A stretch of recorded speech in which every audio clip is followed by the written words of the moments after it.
Well, what's the difference between a sport bike and a Supersport? It's Azura from Cycle Barn, and today I am so excited to be comparing two of Kawasaki's iconic sport bikes, the 2025 Ninja 650 and my personal favorite, the 2024 ZX-6R. If you're new to riding or just curious, we're going to break down the key differences in specs to how they ride. And of course, we'll let you hear how they sound. Let's get into it. Quick history lesson, the Ninja 650 came out in 2006, designed to be versatile and rider-friendly, while the ZX-6R has been tearing up tracks since 1995 as a more aggressive, performance-driven super sport. Both have earned their place in Kawasaki's lineup, but they're built for very different kinds of riders. Right off the bat, one of the biggest differences between the sport and super sport categories is the type of engine.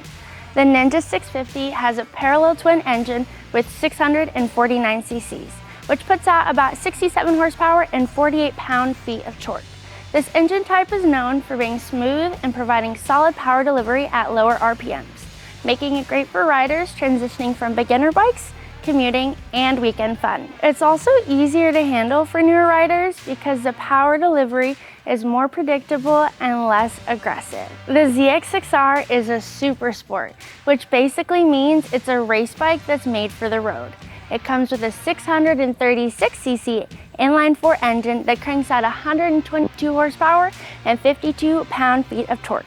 Inline-4s rev higher and deliver the best performance at the top end, which is why this bike feels like a rocket on the track or at higher speeds. Even though both bikes are close in displacement, the engine type makes a huge difference. The parallel twin in the Ninja 650 is built for everyday usability, while the inline-4 in the ZX-6R is made for high-speed thrills. So, if you're choosing between these two, it's really about how you plan to ride, not just the cc count. I ride a Ninja 400 and I take it to the track sometimes, but even with that, the ZX-6R is on a whole other level when it comes to handling and speed. It's more precise, more aggressive, and just pure performance. Now, for some key specs. The Ninja 650 weighs 421 pounds and has an upright, comfortable riding position. It's equipped with dual front disc brakes, traction control, ABS for better stability and safety. It also offers a TFT color display with smartphone connectivity if you want to get a little bougie, 2 riding modes, sport and road, plus a ton of other great features like an assistant slipper clutch, twin LED headlights, a lightweight trellis frame, and extra wind protection with their windshield design. Fun fact, Kawasaki even went ahead and made the passenger seat extra thick to make it extra comfortable and improve hip support for your backpacks. The ZX-6R is a little heavier at 434 pounds, but that extra weight is all about giving you better stability at higher speeds. This baddie is packed with tons of technology aimed at maximizing performance.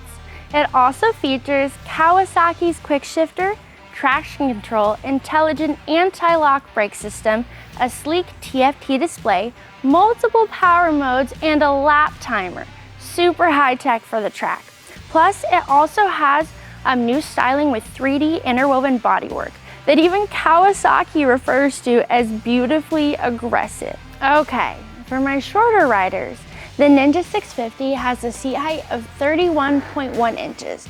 I'm just under 5'3" with a 27-inch inseam, and I can touch enough to be comfortable.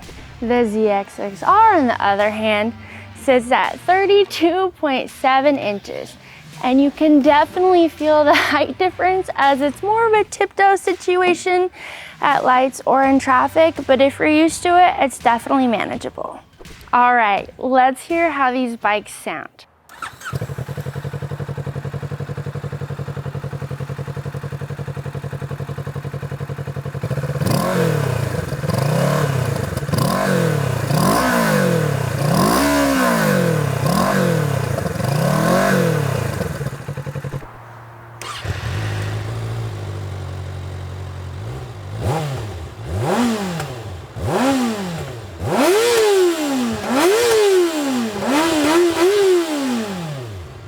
You can really hear how different these bikes are. The Ninja's got a mellow, deeper sound, while the ZX-6R has that sharp, high-rev scream. You'll definitely notice the difference when you're out on the road. Keep in mind though that slip-on mufflers or full exhaust will make them sound and look a little cleaner. The Ninja 650 is a great option if you're looking for something affordable that still has plenty of power. The ZX-6R, on the other hand, is more expensive, so you're definitely paying for the extra performance and tech. If you're new to riding or want something that can do it all, the Ninja 650 is perfect. But if you're all about that speed and precision, the ZX-6R is totally your bike. So I'm curious, which one would you pick? Let me know in the comments, and don't forget to subscribe for more moto content.